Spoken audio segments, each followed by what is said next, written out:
The morning their parents died, the house felt too big for two boys. Too many empty chairs. Too much silence where voices used to be. Ethan stood in the doorway of the bedroom while Luke sat on the edge of the bed, clutching their mother's old scarf like it could still keep him warm. The air smelled faintly of medicine and cold wood smoke. Outside, the first snow of the season dusted the porch rail in a thin white line. They didn't cry at first, not really. Shock has a way of making tears wait. By noon, the town had already decided their future for them. An uncle they barely knew came by with a stiff face and a soft voice, explaining things in careful words. There was no money left, the house belonged to the bank now, and two boys couldn't stay alone out here anyway. Ethan nodded like he understood, even though his chest felt hollow. Luke just stared at the floor, his small fingers twisting the scarf tighter. They were given until sunset to pack. Ethan chose what mattered: a blanket, a rusted cooking pot, a folding knife their father once used to clean fish by the creek. Luke carried a tin box of matches and a photo of the four of them, taken on a summer day that now felt like it belonged to someone else's life. They didn't tell anyone where they were going. Ethan wasn't sure himself. He only knew one place that didn't belong to anyone: the hills west of town, where their father used to take them fishing when work allowed. There was a narrow trail that followed the creek upward into the rocks, and farther up, a cave. They walked until the road disappeared behind them and the trees closed in. The sky stayed gray and low, like it was pressing down on their shoulders. Luke stumbled once, then again, and Ethan took his hand without saying a word. By late afternoon, they heard the creek before they saw it. Fast water over stone, cold and constant. The cave sat above it, tucked beneath a shelf of rock like a dark mouth waiting to speak. Inside it was dry, cold but dry. No snow had touched the ground there. Luke's voice shook. "Is this where we're staying?" Ethan swallowed. "Just for tonight." But he knew better. Tonight had a way of becoming forever. They spread the blanket on the flattest part of the cave floor. Ethan tried to light a fire with the matches, but the smoke rolled back into their faces and forced them to stop. Luke coughed, his eyes watering. "I'm scared," Luke whispered. Ethan looked at his little brother, small, thin, wrapped in too much coat and not enough warmth, and felt something inside him change. Childhood slipped away quietly without asking. "I won't let anything happen to you," Ethan said, even though he didn't know how yet. Outside, the creek kept moving. Inside, the cold waited. And somewhere between the sound of water and the dark of the cave, two brothers realized the world had taken everything from them, except each other. Morning came without warmth. The cave stayed dark long after the sun had risen outside, and the cold had settled deep into the stone, the kind that crawled into bones and refused to leave. Luke woke first, shivering so hard his teeth clicked. "Ethan, it's freezing." Ethan pushed himself up from the blanket, his back stiff and sore from sleeping on rock. His breath came out in pale clouds. The fire from the night before had died hours ago, leaving only a ring of cold ash.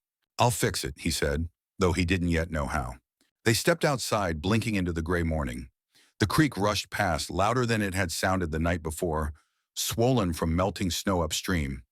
The wind slid down the canyon and straight into the cave mouth, like it had found a doorway made just for it. Luke hugged himself. "It feels like the cave is breathing on us." Ethan studied the opening. The problem wasn't just the cold, it was the wind and the smoke. When he tried again to build a fire, the smoke curled back into their faces instead of rising. His father's voice surfaced in his memory, calm and steady. "Fire needs a way out, son. Air in, smoke out. Otherwise, it'll choke you." Ethan stared at the cave ceiling. The rock sloped upward toward the back, cracked and uneven. If smoke could rise, it needed somewhere to go. "We need a wall," he said suddenly, "and a chimney." Luke looked at him like he'd said something impossible. "With what?" Ethan picked up a fallen branch, then another. Dead pine and oak littered the hillside from old storms. They dragged the smaller pieces to the cave mouth and stacked them across the opening. It wasn't pretty. The wood didn't match, and gaps showed daylight between the logs, but it slowed the wind. By noon, Ethan's hands were scraped raw. Luke worked beside him, gathering moss and stuffing it into the cracks between the logs. "It's like we're sealing a giant mouth," Luke said. "Good," Ethan replied. "Then it won't bite us anymore." They tried the fire again. This time, the smoke didn't rush straight back, but it didn't leave either. It hovered, thick and bitter, hanging under the ceiling. Luke coughed. "It still hurts." Ethan's chest tightened. If they couldn't make fire safely, the cave would kill them just as fast as the cold. He climbed up on a rock shelf and ran his fingers along a narrow crack in the stone above the fire ring. Cold air drifted through it. "This might work," he muttered. Using a sharp stone and the back of his father's old knife, Ethan chipped at the crack, widening it bit by bit. Dust fell into his hair and eyes. His arms burned from holding them overhead, but he kept going, driven by a fear that wouldn't let him rest. By late afternoon, the opening was wide enough for smoke to find. They built the fire slowly this time. Small twigs, then thicker ones. The smoke rose, hesitated, and slipped into the crack. Luke's eyes widened. "It's going up!" Warmth spread, thin at first, then stronger. The cave no longer felt like a throat closing around them. It felt quieter. That night, Luke didn't cry. They sat close to the fire, eating the last of the beans from a dented tin. The flames painted long shadows on the stone walls. "Do you think Mom would be mad we're living in a cave?" Luke asked softly. Ethan stared into the fire. "I think she'd be glad we're alive." Outside, the wind still howled through the canyon. But inside, there was a wall, a fire, and a narrow path for smoke to escape. The cave wasn't a home yet, but for the first time, it didn't feel like a grave either. By the third day, hunger became louder than the wind. The last of the beans were gone. The small bag of cornmeal sat empty and folded in Luke's coat pocket like a useless memory. Fire kept them warm, but it couldn't fill their stomachs. Luke sat by the creek with his knees pulled to his chest, watching the water race past the rocks. "There's fish in there," he said. "I saw one jump." Ethan knelt beside him.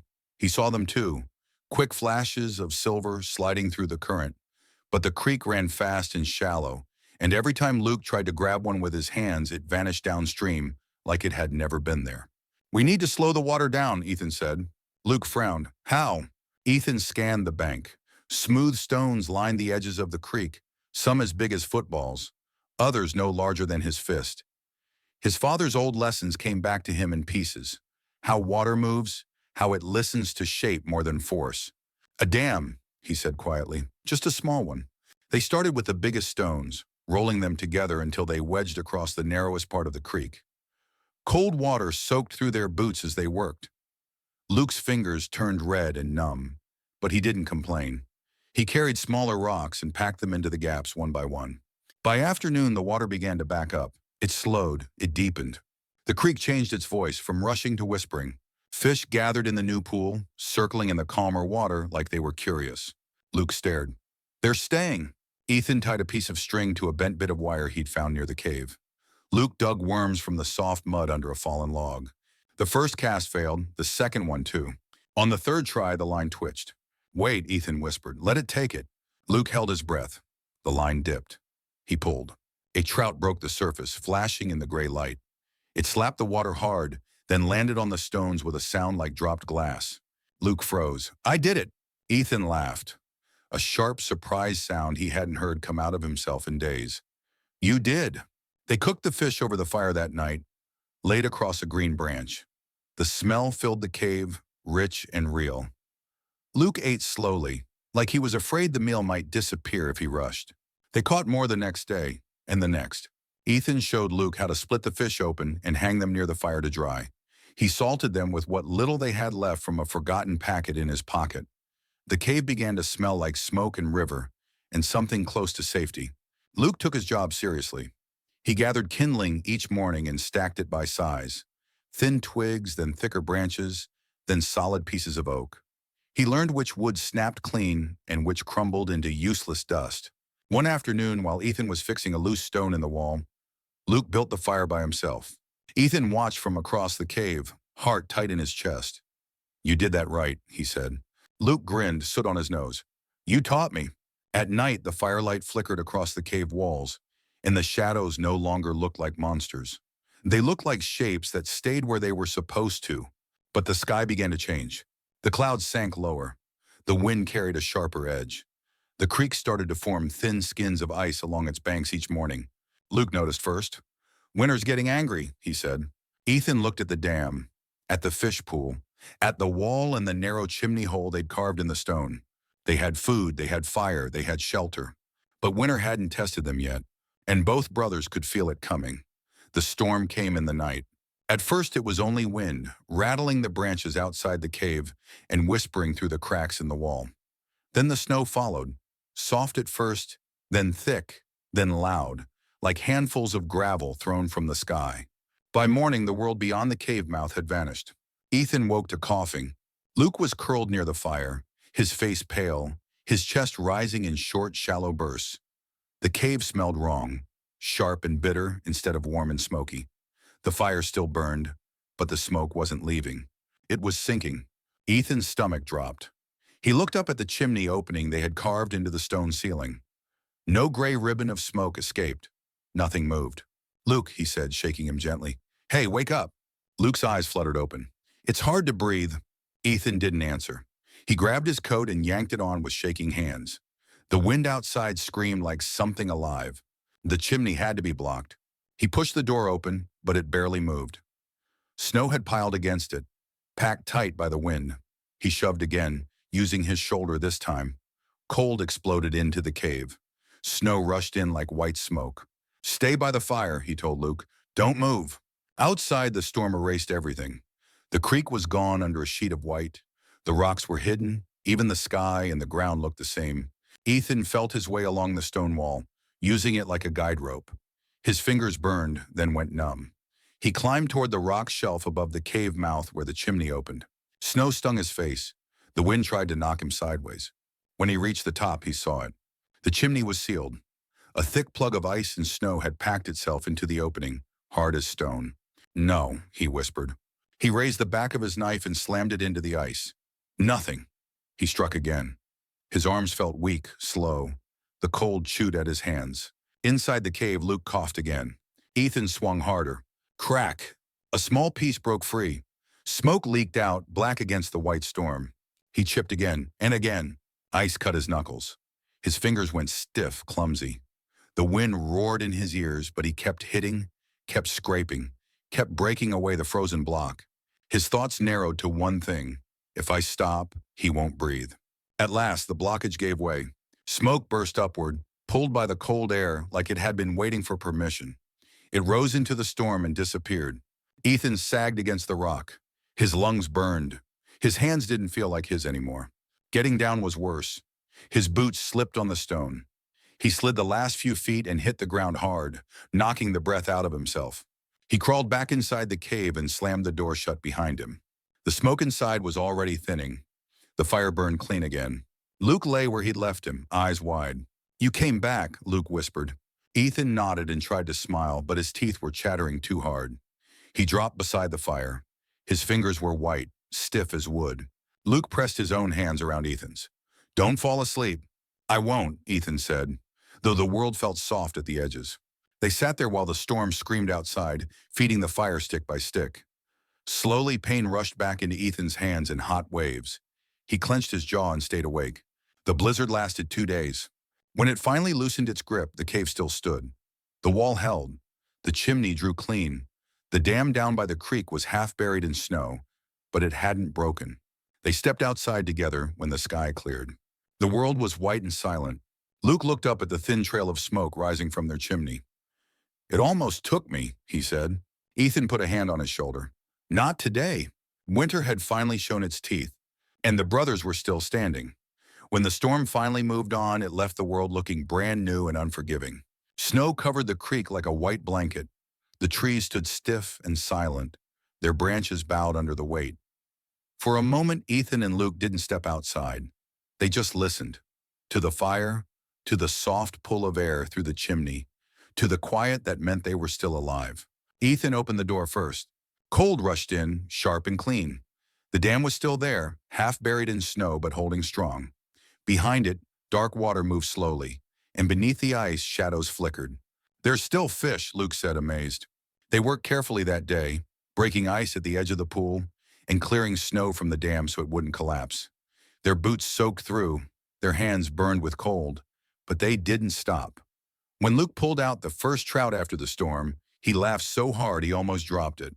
Inside the cave, things had changed. The wall no longer felt temporary. The fire didn't feel borrowed. The space smelled like smoke, dried fish, and warm stone. Ethan fixed a loose board by the door and added more moss to the cracks. Luke stacked kindling in neat rows, the way Ethan had shown him. That night, they cooked fish over the fire and shared the last pinch of salt like it was something rare and important. People in town would call this a hole, Luke said quietly. Ethan looked around. The crooked wall, the scarred stones, the narrow chimney that had nearly killed them and then saved them. Let them, he said. They don't know what it took to make it. Luke stared into the fire. Is this our house now? Ethan didn't answer right away. He thought about their parents, about the old place with its broken porch rail and empty chairs. He thought about the storm and the smoke and the way Luke's breathing had almost faded. It's the place that kept us alive, he said. That counts for something. Spring felt far away, but it no longer felt impossible. Luke stopped crying at night.